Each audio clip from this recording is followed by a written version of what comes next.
أعوذ بالله من الشيطان الرجيم. بسم الله الرحمن الرحيم. بسم اللہ الرحمن الرحیم الحمد للہ رب العالمین والصلاة والسلام علی رسولہ الامین وعلی آلہ وصحبہ اجمعین ومن تبعہم بإحسان الی یوم الدین اما بعد فعن انس رضی اللہ تعالی عنہ قال كان قرام لعائشة رضی اللہ تعالی عنہ سترت به جانب بیتها فقال لها النبي صلى الله عليه وسلم أميتي عنا قرامك هذا فإنه لا تزال تصاويره تعرض لي في صلاتي رواه البخاری۔ دوران نماز میں خلل کرنے والی چیزوں سے متعلق یہ ایک مختصر سی حدیث ہے۔ جس وقت ہم نماز پڑھتے ہیں تو ہمارے سامنے مصلی پر یا سامنے کی دیوار پر ایسی کوئی بھی چیز نہیں ہونی چاہیے کہ جس کی طرف بار بار ہماری نظریں جائیں اور دماغ اس کی طرف بھٹکتا رہے۔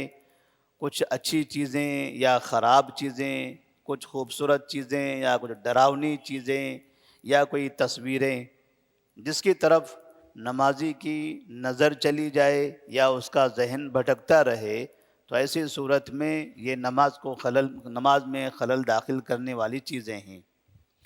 تو جب نماز پڑھتے ہیں تو ایسی صورت میں ضروری ہے کہ جس مصلی پر، جس جگہ پر ہم نماز پڑھتے ہیں وہ جگہ صاف شفاف ہو اور بے جا نقش و نگار سے یا تصویروں سے یا الگ الگ مجسموں سے محفوظ ہو۔ اسی طرح سامنے کی دیوار نقش و نگار سے محفوظ ہو یا دیوار پر لگے ہوئے پردے وہ بھی ایسی چیزوں سے محفوظ ہو۔ ایک مرتبہ کا واقعہ ہے جس کا ذکر اس حدیث میں ہے کہ نبی کریم صلی اللہ علیہ وسلم اپنے گھر میں ایک مرتبہ نماز پڑھ رہے تھے۔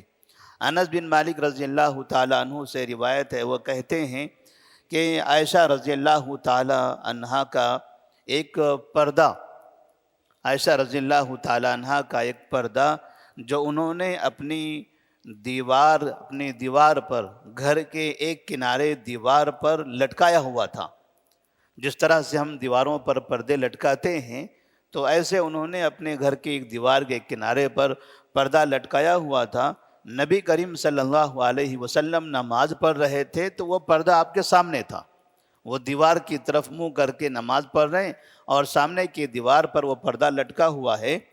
تو فقال لها النبی صلی اللہ علیہ وسلم، آپ صلی اللہ علیہ وسلم نے نماز مکمل کی۔ نماز پڑھنے کے بعد عائشہ صدیقہ رضی اللہ تعالیٰ عنہ سے کہا، امیتی عنا قرامک ھذا، یہ تمہارا جو سامنے پردہ لگا ہوا ہے یہ پردے کو یہاں سے ہٹا دو، اس پردے کو یہاں سے ہٹا دو۔ فإنہ لا تزال تصاویرہ تعرض لی فی صلاتی، اس لیے کہ اس پردے پر بنی ہوئی تصویریں یہ نماز میں مجھے پریشان کر رہی تھی، یہ نماز میں مجھے پریشان کر رہی۔ دوران نماز یہ الگ الگ قسم کی جو چادر پر تصویریں بنی ہوئی ہیں، تو جب ہم نماز پڑھتے ہیں تو سجدے کی جگہ پر ہماری نظر ہوتی ہے۔ اس سے پہلے کے درس میں نظر سے متعلق ہم نے کافی تفصیل بیان کی تھی۔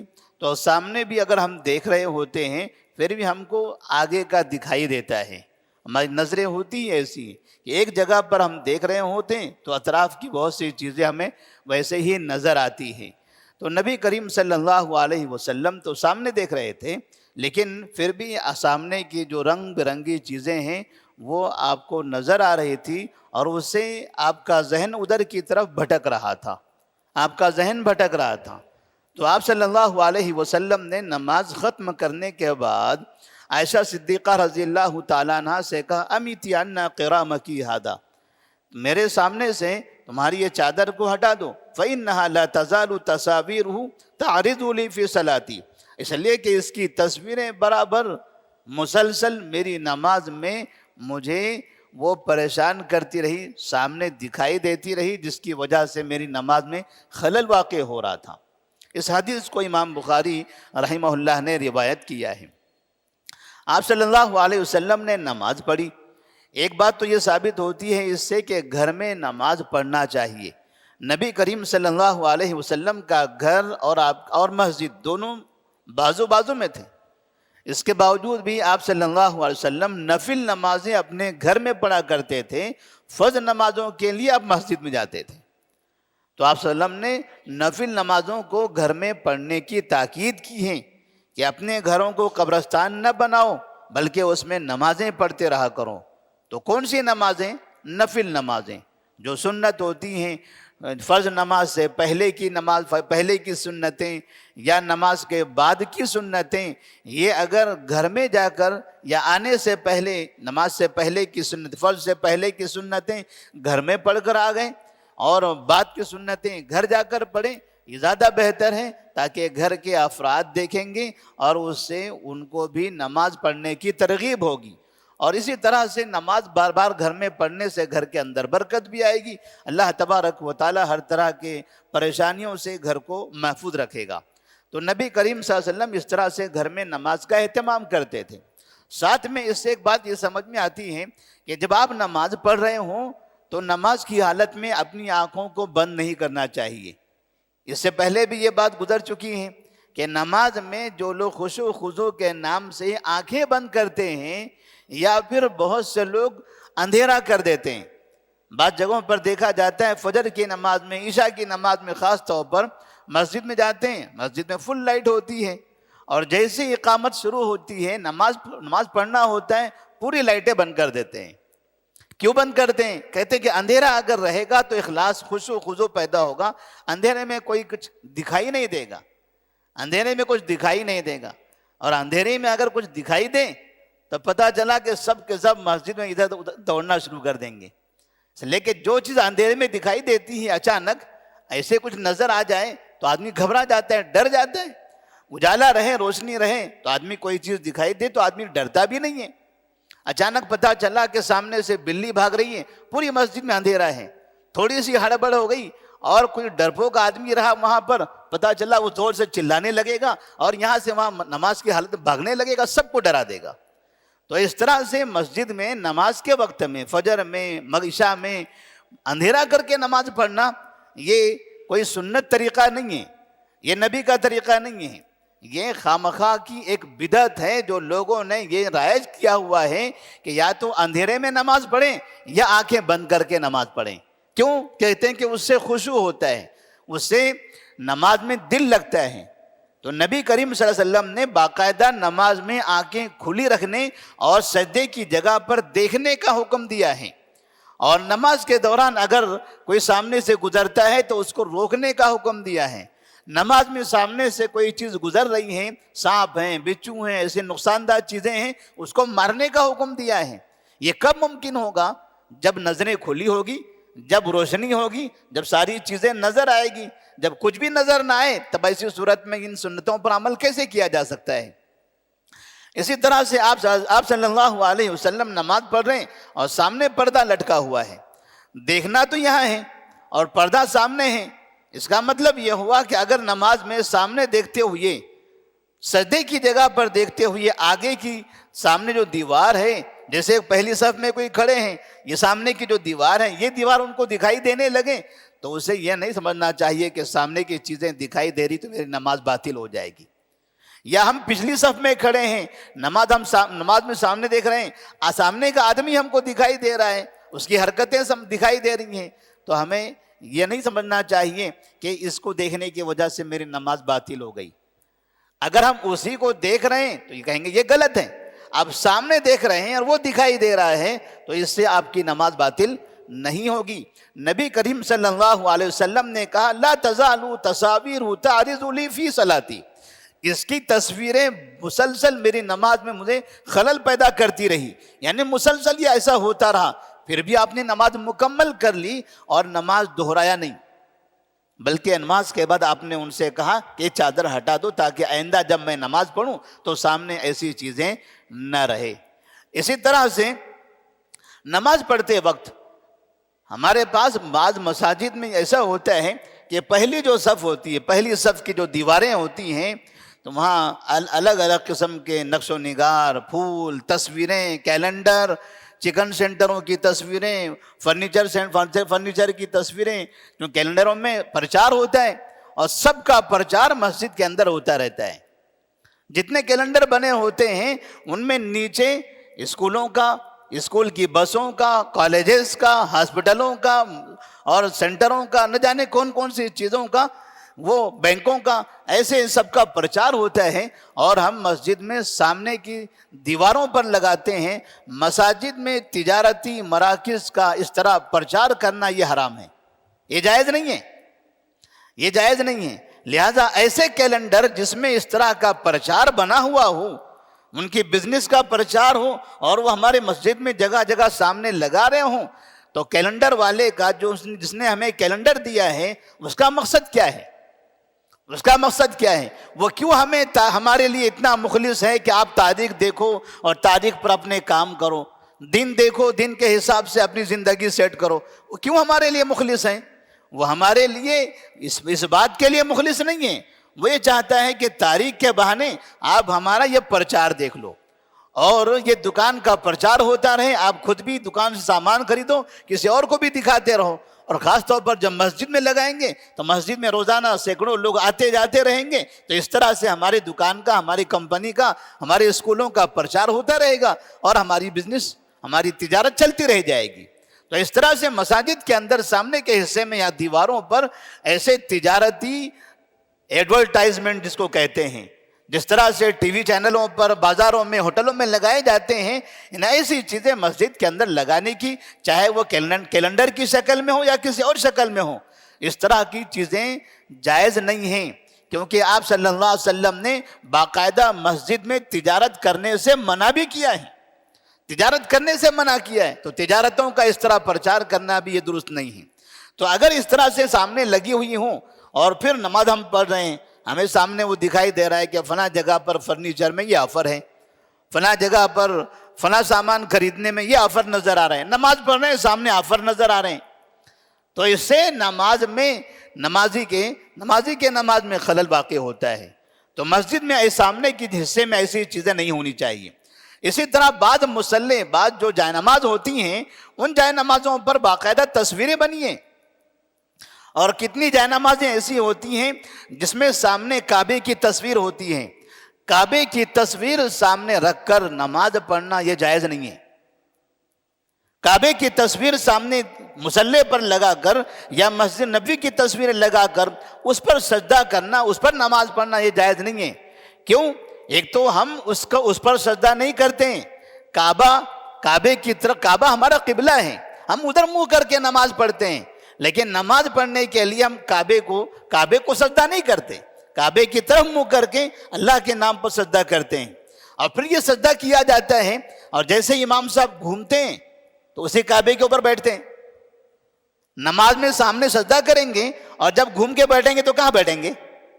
جہاں سجدہ کر رہے ہیں وہاں بیٹھیں گے، تو کعبہ ان کے پیر کے نیچے، ان کے جسم کے نیچے رہے گا۔ مسجد نبی کی فوٹو ہے، گنبد خضرا کی فوٹو ہے، وہ ان کے پیروں پر جائے گی۔ اگر کسی شخص نے اس طرح کی تصویر کہ ایک آدمی کھڑا ہے یا بیٹھا ہے، اس کا پیر کعبے کے اوپر ہے، وہ تصویر نکال لیں اور میڈیا میں نشر کر دیں، پھر دیکھیے کیا حالت ہوتی ہے۔ یہ سمجھ میں آتا ہے ہم کو کہ اس طرح سے تو یہ اگر ہم کوئی ایسی تصویر ہمارے سامنے پیش کر دیں، ہمیں غصہ آتا ہے، ہم تو باقاعدہ بھڑک جاتے ہیں۔ اور یہاں مساجد میں روزانہ ایسے کعبے کی تصویر، مسجد نبوی کی تصویروں پر مسلمان نماز پڑھ کے رونتے رہتے ہیں، ان کعبے کے اوپر سے اس کے اوپر پیر رکھ کر چلتے ہیں۔ امام صاحب بھی پیر رکھ کے کھڑے ہوتے ہیں، جب تقریر کرنا ہوتا ہے یا اعلان کرنا ہوتا ہے، امام صاحب کھڑے ہوتے ہیں، کھڑے ہوتے ہوئے ان کے پیر کعبے کے اوپر ہوتے ہیں، مسجد نبوی کے مینار پر اس کے گنبد کے اوپر ہوتے ہیں۔ تو اس طرح سے اللہ کے گھر میں، اللہ کے گھر کی توہین، کعبے کی توہین، مسجد نبوی کی توہین ہو رہی ہے، اور ایسے کئی مساجد میں یہ طریقہ اپنایا جاتا ہے۔ اس لیے مصلی سادے ہونا چاہیے، مصلوں پر تصویریں کسی بھی چیز کی جائز نہیں ہے۔ کعبے کی تصویر ہو، بلڈنگ کی تصویر ہو، یا مسجد نبوی کی تصویر ہو، مسجد اقصی کی تصویر ہو، اور بعض مرتبہ تو ہم نے دیکھا ہے اب نئے نئے مصلے جو آ رہے ہیں مارکیٹ میں، سیدھے ہاتھ پر کعبہ ہے، بائیں ہاتھ پر مسجد نبوی کا گنبد خضرا ہے، اور بیچ میں اجمیر کی درگاہ ہے، بیچ میں اجمیر کی درگاہ ہے۔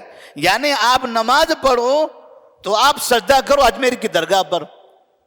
اتنا دھوکہ مسلمانوں کا، مسلمانوں کے لیے اللہ کے نام پر ایسا دھوکہ دے رہے ہیں کہ مسلمانوں کو نماز میں شرک کی تعلیم دی جا رہی ہے کہ آپ سجدہ کرو تو اجمیر کی درگاہ پر سجدہ کرو۔ ایسے کئی ایسے مسلے مارکیٹ کے اندر بک رہے ہیں، آپ چار مینار کے قریب چلے جائیے آپ کو ایسے مسلے بے تحاشا نظر آئیں گے۔ اور کئی جگہوں پر باقاعدہ تین، ایک یہاں پر اجمیر کی بھی ہے اور بیچ میں وہ بیدر والے، اور ایک تیسرا، اور تین اس طرح کی درگاہیں موجود ہیں۔ یہ درگاہوں کی تصویریں سامنے رکھی ہیں، اور امام صاحب جب اللہ اکبر کہتے ہیں اور سجدہ وہ درگاہ پر کرتے ہیں، پھر کھڑے ہو کے لوگوں سے کہتے ہیں لوگوں درگاہ مت جاؤ، شرک مت کرو، ان کو دیکھو یہ 5 ٹائم درگاہ پر سجدہ کر رہے ہیں۔ کئی مسلے، کئی جانمازیں ایسی ہیں باقاعدہ جہاں پر چپل کی تصویر ہے، کہتے ہیں یہ کون سی چپل ہے؟ کہتے ہیں نالے مبارک ہیں۔ نالے مبارک کا مطلب کیا ہو؟ نال مانے چپل، نالے مبارک چپل کس کی چپل ہے؟ نبی کی چپل۔ نبی کی چپل سامنے رکھ کر چپل پر سجدہ کرنا، نبی نے کبھی اس کی تعلیم نہیں دی۔ نبی نے اپنی زندگی میں کبھی صحابہ سے نہیں کہا میں چپل رکھتا ہوں تم اس پر سجدہ کرو۔ ابوبکر صدیق کو نبی سے بڑی محبت تھی، ابوبکر صدیق نے کبھی نبی کی چپل پر سجدہ نہیں کیا، نہ نبی نے وہ کام کر کے دکھایا، نہ آپ کے نواسے حسن حسین نے کبھی نبی کی چپلوں پر سجدہ کیا ہے، نہ آپ کے داماد علی بن ابی طالب نے نبی کی چپلوں پر سجدہ کیا۔ لوگ چپل کی، نالے مبارک کے نام سے چپل کی تصویر مسلے پر بنا رہے ہیں اور سجدے کی جگہ پر بناتے ہیں تاکہ تمام کے تمام نمازی چپلوں پر سجدہ کرے، اور پھر ان چپلوں پر یہ لکھا ہوتا ہے لا الہ الا اللہ محمد الرسول اللہ۔ نمازی نماز کے مسلے پر چپل، پھر اس چپل میں اللہ کا نام لا الہ الا اللہ محمد رسول اللہ، اور کہنے کے لیے کیا ہے؟ کہتے ہیں یہ نماز، یہ مسلمان ہیں، یہ جائے نماز بیچنے والے مسلمان، یہ جائے نماز خریدنے والے مسلمان، ان جائے نمازوں پر نماز پڑھنے والے مسلمان۔ بھلا یہ مسلمان کیسے ہو سکتے ہیں جو چپل پر کلمہ توحید لکھ کر اس طرح سے مارکیٹ میں عام کر دے، اور ہمارے مسلمان ایسی چپلوں پر کلمہ توحید لکھی ہوئی مسجدوں میں لا کے رکھیں اور مقدس سمجھے اس کو۔ اگر کوئی کافر کرتا، ہندوستان کا کوئی ہندو یہ حرکت کرتا تھا، یقین مانیے پورے ہندوستان میں ہنگامہ ہوتا تھا، لیکن اللہ کی توہین، نبی کی توہین یہ مسلمان صبح شام دھڑلے سے کر رہا ہے۔ اگر ان کو کافروں کی مار نہ پڑے تو کون پڑے گی؟ ضروری ہے ایسے مسلمانوں کو کافروں کی مار پڑنا۔ جب تک یہ مسلمانوں کو مار نہیں پڑے گی اللہ کا عذاب ان کے اوپر نہیں آئے گا۔ اللہ کی توہین کرنے والے بھلا یہ رحم کے حقدار کیسے ہوں گے؟ جو رب کا نام چپلوں پر لکھ لے، اپنا نام لکھ کر دکھا دے چپل پر، کوئی اپنے باپ کا نام چپل پر لکھ کر دکھا دے، نبی کا نام چپل پر لکھتے ہیں، اللہ کا نام چپل پر لکھتے ہیں اور اسے بازاروں میں فروخت کرتے ہیں، اور خاص طور پر جائے نمازوں پر ان چپلوں کی تصویریں لگاتے ہیں، پھر اس کے اوپر نماز بھی پڑھتے ہیں، سجدہ بھی کرتے ہیں۔ نبی کریم صلی اللہ علیہ وسلم نے معمولی سے ایک چادر جس پر کچھ تصویریں بنی ہوئی تھی، آپ نے کہا یہ تصویریں سامنے مت لگاؤ۔ جب ایسی تصویریں سامنے نہیں لگائی جا سکتی تو بھلا ہمارے مصلی پر وہ تصویریں جن تصویروں سے کعبے کی، اللہ کی، نبی کی، سب کی بے حرمتی ہو رہی ہو، بھلا ایسی تصویروں کا سامنے لگا کر نماز پڑھنا یہ کیسے جائز ہوگا؟ اللہ سے دعا ہے کہ اللہ تبارک و تعالی ہم تمام مسلمانوں کو اس کی سمجھ عطا فرمائے، اللہ کی اور نبی کی توہین سے ہم سب کی حفاظت فرمائے۔ والسلام علیکم ورحمۃ اللہ وبرکاتہ۔